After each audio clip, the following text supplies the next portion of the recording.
उस्मान बुज़दार आपको आज एक्नॉलेज करना चाहता हूँ, क्योंकि जो पंजाब ने स्टेप लिया है इसके लिए हौसला चाहिए था।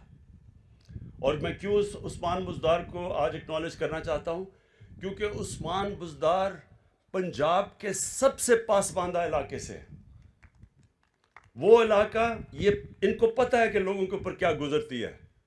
इनको पता है कि ख़ानदान के ऊपर जब कोई लोग, जो बच्चा बीमार हो जाए, माँ बाप बीमार हो जाए, वो जो डीजी खान का जो कबायली इलाका है जिधर से ये आए हैं, उनको पता है कि वहाँ घरों के अंदर क्या तकलीफ़ों को सामना करना पड़ता है। पानी नहीं मिलता, वहाँ इलाज दूर की चीज़ है, रास्ते में लेके जा रहे होते, रास्ते में लोग मर जाते हैं। तो इसलिए उनको समझ थी कि ये क्या कोशिश करें, क्योंकि अगर वो कोऑपरेट ना करते हम नहीं कर सकते थे।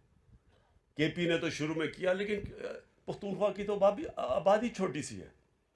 पंजाब की 22 करोड़ लोगों के लिए यूनिवर्सल हेल्थ कवरेज देना, ये सिर्फ वो चीफ मिनिस्टर कर सकता था जिसके अंदर एहसास है इंसानियत का। और मैं आज फिर आपको सबके सामने मुबारक देता हूँ कि इतनी कैंपेन चलाई गई, इतनी उस्मान बुज़दार के ख़िलाफ़ कैंपेन मैंने तो कभी किसी चीफ मिनिस्टर के ख़िलाफ़ नहीं देखी। लेकिन जब सर्वे का रिजल्ट आया तो सारे पाकिस्तान में नंबर 1 चीफ मिनिस्टर बन गए। वो एक है कि ह्यूमिलिटी इज़ ग्रेटनेस, आजिज़ी अल्लाह को सबसे ज़्यादा पसंद है। वो पिछला चीफ मिनिस्टर था, वो टोपियाँ पहन के, कोई बूट पहन के फिर रहा था।